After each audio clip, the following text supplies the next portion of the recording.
En Guinée-Bissau, aucun résultat à la présidentielle ne sera publié. Selon la commission en charge des élections, le matériel électoral aurait été détruit par des hommes en armes le jour du coup d'État contre le président Umaro Sissoco Embaló. On fait le point.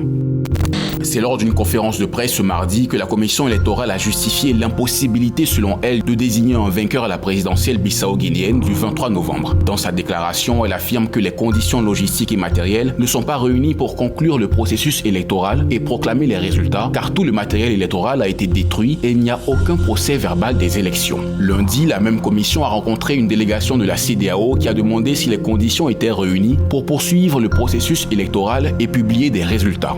Nous leur avons répondu non, affirme Idrissa Diallo, le secrétaire exécutif de la commission électorale.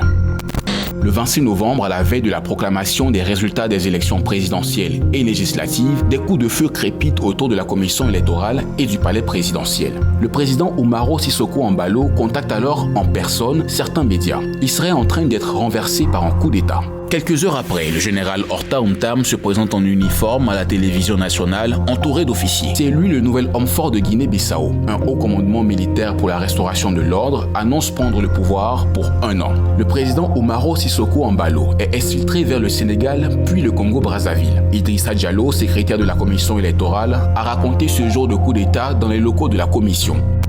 No dia 26 de novembro de 2025, cerca das 10 horas, grupo de homens armados e encapuzados invadiu as instalações da CNE, tendo retirado os telemóveis de todos os presentes no local.